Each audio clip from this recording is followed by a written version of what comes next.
जय हिंद दोस्तों, मैं हूं रोहित यादव और स्वागत करता हूं आपका अपने YouTube चैनल मैथ्स गुरु रोहित में। दोस्तों, ये क्लास चल रही है हमारी यूपी टेट और सी टेट के लिए मैथ्स के कंप्लीट सिलेबस की। और इसमें अभी तक हम लोगों ने आपके जो टॉपिक कवर किए हैं, जिसमें आपका नंबर सिस्टम और लासा और मासा या एचसीएफ एंड एलसीएम, दो टॉपिक हम लोग कवर कर चुके हैं और इनसे रिलेटेड हमने कई प्रश्नों का अभ्यास भी किया है दोस्तों। तो आज की इस क्लास में हम अपना अगला टॉपिक स्टार्ट करने जा रहे हैं, जिसका नाम है भिन्न या फिर फ्रैक्शन। तो दोस्तों, अगर अभी तक आपने ये चैनल सब्सक्राइब नहीं किया है तो प्लीज इसे सब्सक्राइब करिएगा।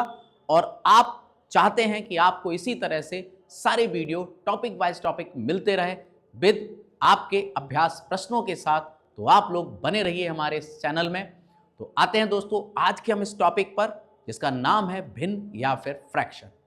तो समय नहीं बर्बाद करेंगे दोस्तों, देखेंगे फ्रैक्शन के बारे में। और आज का टॉपिक हम लोग काफ़ी गहराई से पढ़ने जा रहे हैं, क्योंकि बहुत सारे फ्रैक्शन के बारे में हम लोग आज देखने जा रहे हैं दोस्तों। तो आइएगा कि फ्रैक्शन क्या है, किसे कहते हैं फ्रैक्शन, तो समझेंगे सबसे पहले हम। तो दोस्तों, भिन्न क्या है? भिन्न इस तरह से भी व्यक्त किया जाता है कि किसी राशि को बांटना और उसको हम चयनित और कुल भागों के रूप में प्रदर्शित कर दें तो भी उसे हम भिन्न कह सकते हैं। उदाहरण के तौर पे हम लोग समझ लेंगे, या पहले हम इसकी एक परिभाषा देखेंगे कि क्या कहती है। वे संख्याएं जिन्हें हम P/Q के रूप में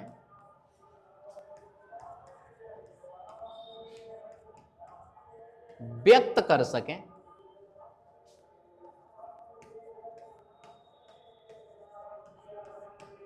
तथा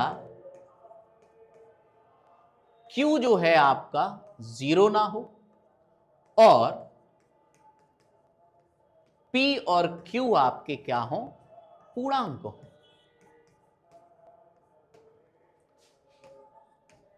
तो ऐसी संख्याओं को हम लोग दोस्तों क्या कहेंगे? भिन्न कहते हैं। अब ये थोड़ी परिभाषा समझने में दिक्कत आती है, इसको हम सिंपल करके भी देखते हैं कि भिन्न क्या है। मैं आपसे ऐसे भी कह सकता हूं, किसी राशि को बांटना ही क्या कहलाता है? भिन्न कहलाता है। और भिन्न को प्रदर्शित करने का तरीका क्या है, उसको आप समझिएगा। मैं आपसे कहता हूं कि मान के चलिएगा ये एक तरबूज है और इस तरबूज के हमने टोटल 4 हिस्से किए या 4 टुकड़ों में काट दिया, तो आप देखेंगे कि एक हमारी राशि है ये, या हम ये कह सकते हैं कि हमारे पास संख्या है और इसके हमने कुल 4 हिस्से किए हैं, 4 बराबर भाग हैं। और हम ये 4 जो हम कुल भाग को प्रदर्शित कर रहे हैं, इसमें से जो चयनित भाग है, मान लीजिए हमने एक टुकड़ा लिया है, तो आप कहेंगे कि 4 हिस्सों में से हमें क्या प्राप्त हुआ है? एक। तो सिंपल शब्दों में आप कह सकते हो कि 4 कुल भाग हैं और एक भाग जो हमने लिया है, एक टुकड़ा जो हमने लिया है, 4 राशियों में से या 4 वस्तुओं में से हमने एक वस्तु का जो चयन किया है, तो यही हमारा चयनित भाग है। तो इस चयनित भाग और प्रदर्शित करने का जो तरीका है, 4 में से एक हिस्से का जो हमने चयन किया है, उसे हम क्या कह देंगे? भिन्न कह देंगे। दोस्तों, कुल भाग को गणित की भाषा में हम हर कहते हैं, इंग्लिश में बोलें तो हम लोग इसे डिनोमिनेटर कहते हैं। इसी तरह से चयनित भाग को हम गणित की भाषा में अंश कहते हैं, अर्थात न्यूमरेटर कहते हैं।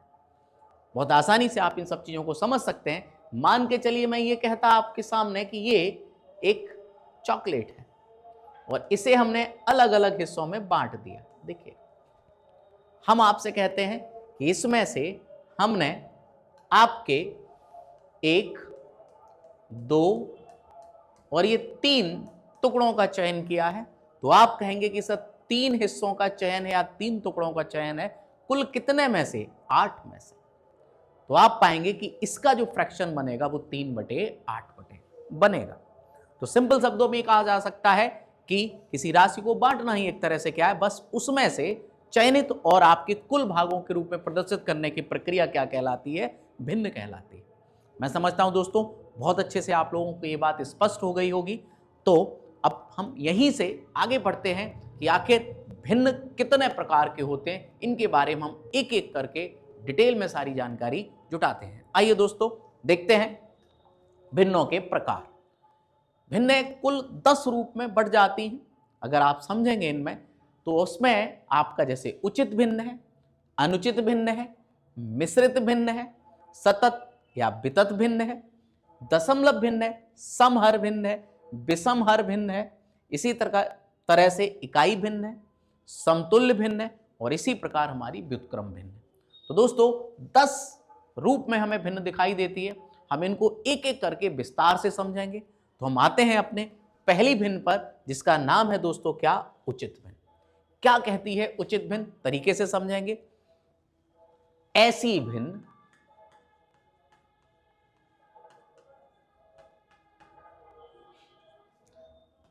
जिसका अंश सदैव हर से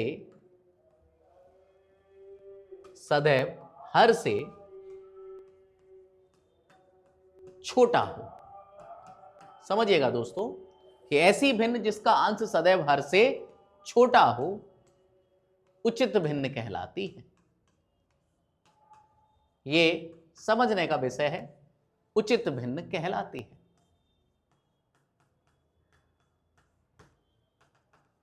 मैं उदाहरण देख लेता हूं कुछ। जैसे अगर मैं आपसे कहता हूं 3/5, तो आप क्या पाएंगे कि अंश छोटा है और हर बड़ा है। इसी प्रकार से और भी हो सकती है, 7/11 हो सकती है, 9/17 हो सकती है।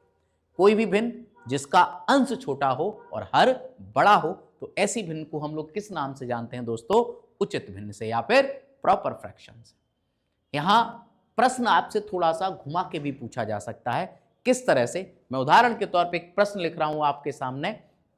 क्या है कि आपसे प्रश्न बना दिया जाए कि यदि, ध्यान दीजिएगा, a/b एक उचित भिन्न है। प्रश्न में स्पष्ट किया है दोस्तों कि a/b एक कैसी भिन्न है, उचित भिन्न है। तो कौन सा कथन सत्य है? तो कौन सा कथन सत्य है? बहुत अच्छे से देखिएगा दोस्तों। हम यहां इसके ऑप्शन बना देते हैं। मान के चलिए पहला ऑप्शन है a is greater than b। दूसरा ऑप्शन बनाया गया है a is less than b। C option बना दिया है a is greater than r equal to b। और डी ऑप्शन बना दिया गया है दोस्तों a is less than r equal to b। तो आप देखिएगा प्रश्न किस तरह से भी बन सकता है कि यदि a/b एक उचित भिन्न है। पहले से ही स्पष्ट कर दिया गया है दोस्तों कि a/b कैसी है, एक उचित भिन्न है। अगर उचित भिन्न है तो अंश सदैव आपका छोटा होगा, किससे, हर से। तो अब इस तरह से आप देखिएगा हमारे लिए कौन सा विकल्प सही होगा, तो आप पाएंगे कि हमारा जो विकल्प बी है वो कैसा है, सही है। यहां एक बात याद रखिएगा दोस्तों, नोट के तौर पर। क्या है वो नोट, विशेष तौर पे समझना है हमको ये नोट, कि उचित भिन्न का जो मान होगा दोस्तों, कोई भी उचित भिन्न है, उचित भिन्न का मान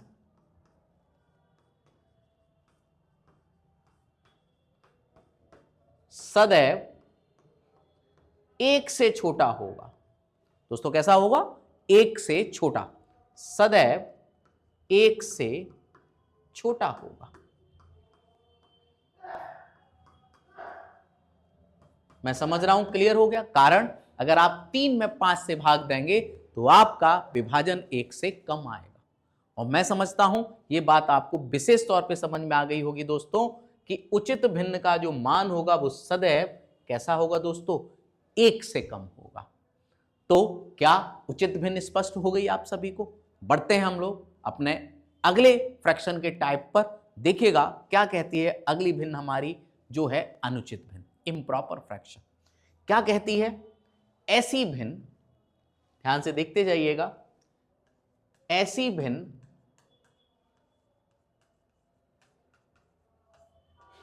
जिसका अंश, अंश अर्थात न्यूमरेटर, अंश सदैव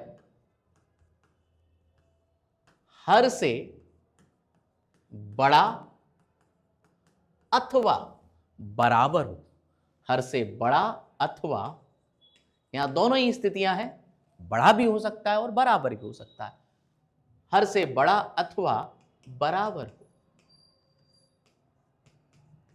क्या कहलाएगी दोस्तों? अनुचित भिन्न कहेंगे।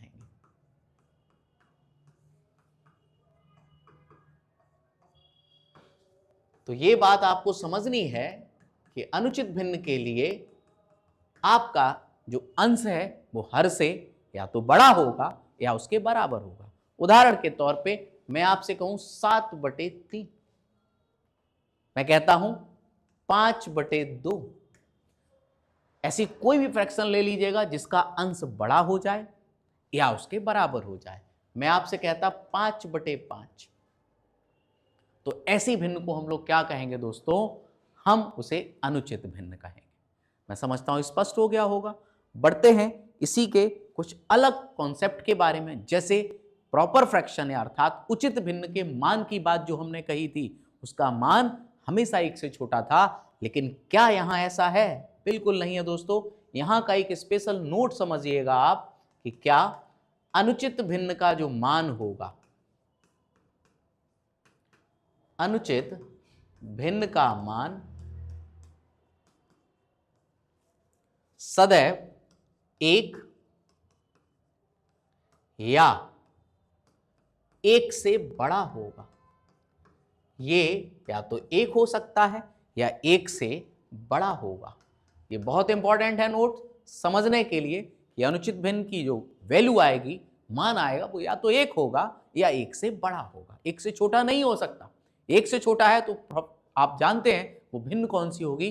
वो भिन्न आपकी प्रॉपर फ्रैक्शन होगी, अर्थात उचित भिन्न होगी। हम इससे भी प्रश्न समझ लेते हैं कि मान के चलिएगा अगर कहीं ये प्रश्न बना दिया जाता कि यदि a/b, यदि a/b एक अनुचित भिन्न है,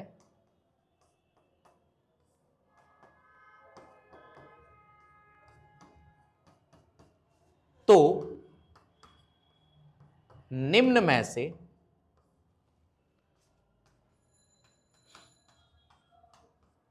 कौन सा कथन सत्य है?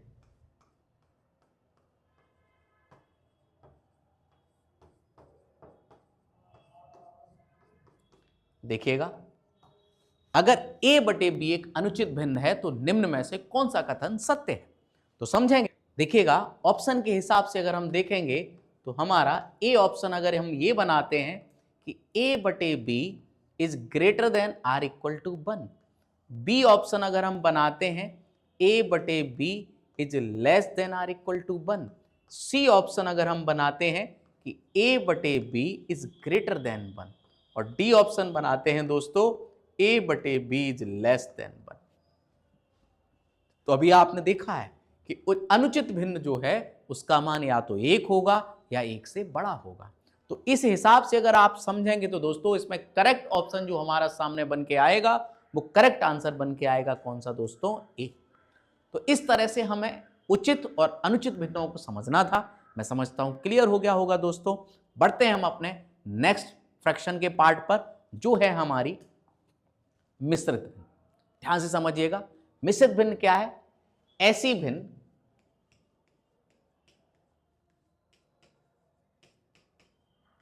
जो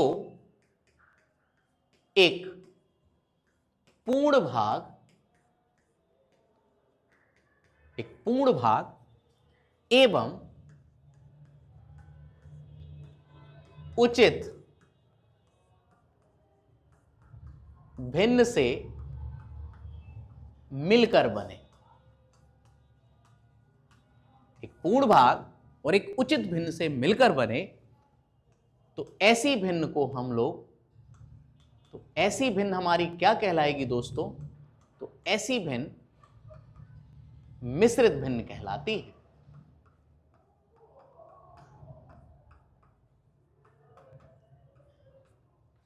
समझते हैं दोस्तों क्या है इसका एग्जाम्पल।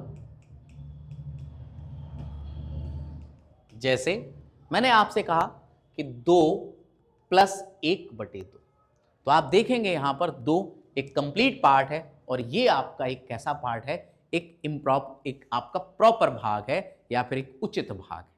अगर हम इन दोनों को इकट्ठा करके लिखेंगे दोस्तों तो हम इसे बोल सकते हैं 2 सही 1/2। ऐसे कोई भी हमारे एग्जाम्पल हो सकते हैं, जैसे मैंने आपसे कहा 5 सही 3/7।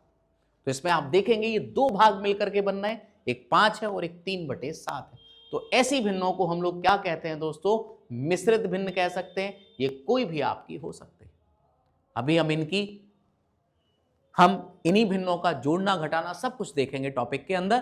तो अभी हमें केवल समझना है कि आपकी मिश्रित भिन्न है क्या। मैं समझता हूं क्लियर हो गया। ऐसे फ्रैक्शंस, ऐसी भिन्न है जो एक पूर्ण भाग और एक उचित भाग से मिलकर बने, तो ऐसी भिन्नों को हम लोग क्या कहते हैं, मिश्रित भिन्न कहते हैं दोस्तों। बढ़ते हैं हम आगे अपने अगली भिन्न पर, जो है हमारी सतत ऑब्लिक वितत भिन्न। बहुत अच्छे से समझिएगा। हम सिंपल शब्दों में कह सकते हैं कि ऐसी भिन्न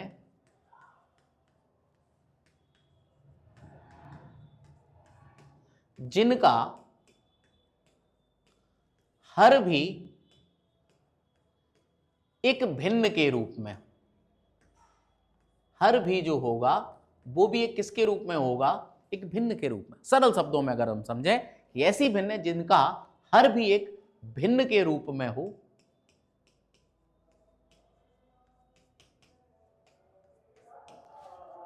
क्या कहलाएंगी, सतत या वितत भिन्न कहलाती हैं।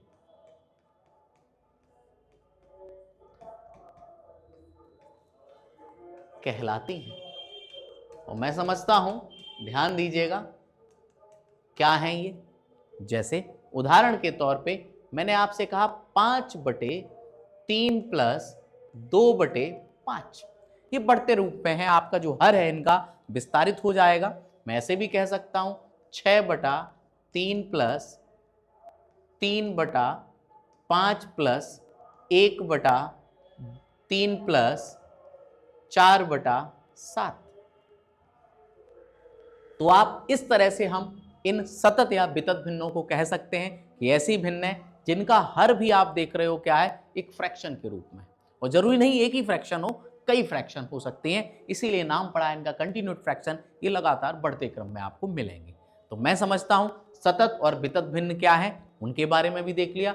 इनकी जो सॉल्व करने की प्रक्रिया है, इनको हल करने का जो अभी भाग है हमारा, वो हम अभी आगे की क्लास में अपना कवर करेंगे। पहले हम भिन्नों के टाइप्स को देख रहे हैं कि भिन्न कितने प्रकार के हैं और क्या इनकी परिभाषाएं कहती हैं। केवल अभी हम दोस्तों उनको देख रहे हैं, तो आप लोग समझते चलिएगा। जो चौथी भिन्न थी हमारी वो क्या थी, सतत या वितत भिन्न थी। आगे आते हैं दोस्तों नेक्स्ट फ्रैक्शन पर। अगला पार्ट है हमारा दशमलव भिन्न। ध्यान देखिएगा, क्या, ध्यान से समझिएगा। ऐसी भिन्न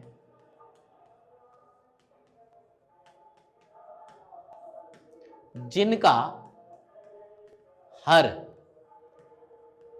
10 या 10 की घात के रूप में हो, 10 की घात के रूप में हो, दशमलव भिन्न कहलाती हैं।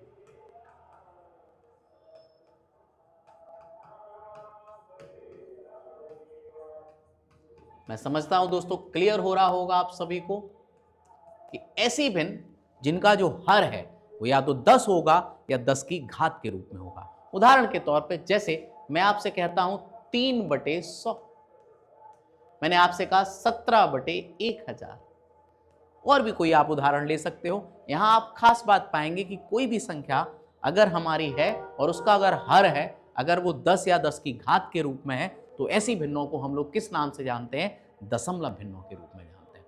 मैं समझता हूं कि आपको ये बात भी पूरी तरह से स्पष्ट हो गई होगी दोस्तों। बढ़ते हम अगली भिन्न में। क्या कहती है अगली भिन्न, समहर भिन्न। नाम से इसे कई लोग अलग अलग नाम से बोलते हैं। इसे समान भिन्न भी बोल देते हैं, या समहर भिन्न भी बोलते हैं, या इसको हम समान हर भिन्न भी कहते हैं। तो कई इसके लोग नाम बुलाते हैं। तो आप समझिएगा कि समान भिन्न या समहर भिन्न क्या कहती है।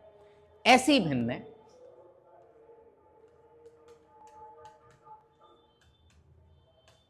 ऐसी भिन्न जिनका हर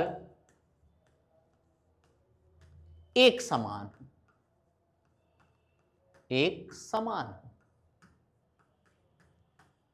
तो ऐसी भिन्नों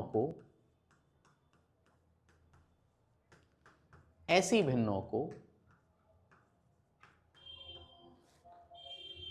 समान भिन्न या फिर समहर भिन्न भी कहते हैं।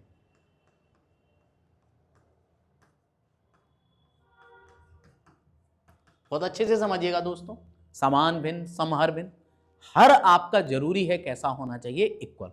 उदाहरण के तौर पे मैंने आपसे कहा 3/7, 5/7, 4/7। आप देखिएगा इन भिन्नों का अगर आप नोटिस करेंगे तो सभी भिन्नों का जो हर है वो कैसा है दोस्तों, एक समान है। मैं समझता हूं क्लियर हो गया होगा कि समहर भिन्न क्या है दोस्तों। तो इस तरह से हम समझ सकते हैं कि समहर भिन्न क्या है। आगे आइए दोस्तों, अगली हमारी है विषमहर भिन्न। जस्ट इसका अपोजिट है, ऐसी भिन्न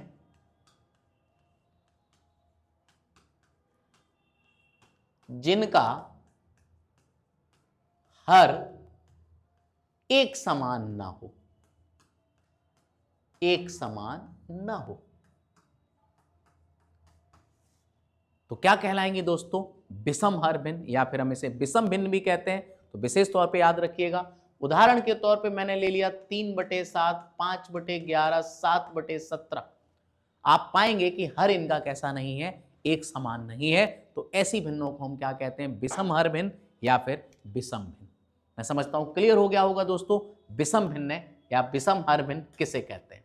आगे आते हैं इकाई भिन्न। ये बहुत इंपॉर्टेंट है क्योंकि इससे सीटेट से सीधे सवाल बने हैं दोस्तों। तो आप लोग विशेष तौर पे समझिएगा कि इकाई भिन्न हम किन्हें कहते हैं, ऐसी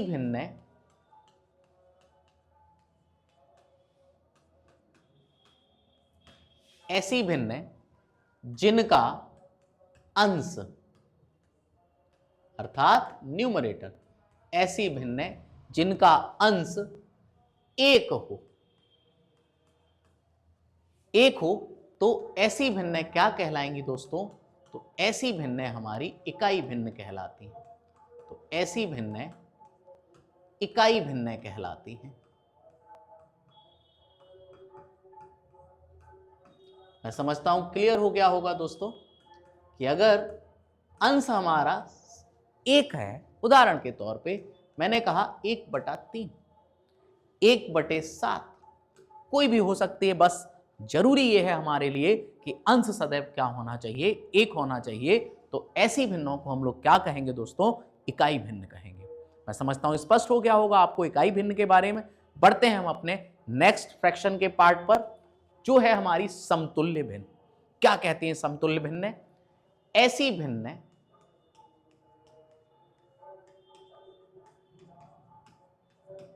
जिनका संख्यात्मक मान एक समान है। संख्यात्मक मान कैसा होना चाहिए दोस्तों, एक समान। इन्हें हम क्या कहेंगे, समतुल्य भिन्न कहेंगे। अब कैसे, उदाहरण के तौर पे समझिएगा, जैसे मैंने आपसे कहा 2/4 या 1/2 या 3/6। अगर मैं इनका सबका मान निकाल लेता हूं तो आप पाएंगे कि इसका उत्तर भी 0.5 आएगा। देखिएगा, इसका आंसर भी 0.5 आएगा और इसका आंसर भी आपका 0.5 आएगा। हमने संख्यात्मक रूप से या डेसिमल फॉर्म में जब इनको कन्वर्ट करके देखा तो आपने क्या पाया कि इनका मान इक्वल है। तो ऐसी स्थिति में हम इन भिन्नों को क्या कहेंगे दोस्तों, समतुल्य भिन्न कहेंगे। मैं समझता हूं स्पष्ट हो गया होगा। इसी में हमारा जो लास्ट चरण है दोस्तों वो क्या है, व्युत्क्रम भिन्न। यह भी समझना है कि यदि a/b एक भिन्न है तो b/a इस भिन्न की व्युत्क्रम भिन्न होगी। हम सिंपल शब्दों में कह सकते हैं कि अगर कोई भी भिन्न है उसको उल्टा कर दिया जाए तो उसे हम क्या कहेंगे, व्युत्क्रमित भिन्न कहेंगे। उदाहरण के तौर पे आपसे कहा जाए कि 3/5 की व्युत्क्रमित भिन्न, तो आप कहेंगे कि सर 5/3। कोई कहता है 5 की व्युत्क्रमित भिन्न बन जाएगी 1/5। मैं समझता हूं स्पष्ट हो गया होगा दोस्तों कि व्युत्क्रमित भिन्न क्या है। तो हम लोगों ने अभी तक जो कवर करे हैं वो भिन्नों के टोटल पार्ट्स को कवर कर लिया है, और मैं समझता हूं आपको सारे पार्ट्स एक तरफ से बेहतर तरीके से क्लियर हो गए होंगे। तो आज के इस टॉपिक में दोस्तों केवल हमने कवर किया है भिन्नों के प्रकार को। अब आज आपको घर पे इसको रिवाइज करिएगा बैठ करके, और मिलते हैं हम आपके नेक्स्ट वीडियो में, जिसमें हम पढ़ने वाले हैं भिन्नों के बारे में और जानकारी को, और हम करने वाले हैं कई सारे प्रश्नों को भी क्लास के ही दौरान। तो आप लोगों को अगर ये वीडियो पसंद आया हो दोस्तों तो प्लीज़ इसे शेयर करिएगा, और मिलते हैं आपका तब तक नेक्स्ट वीडियो के लिए। बहुत बहुत धन्यवाद दोस्तों। जय हिंद।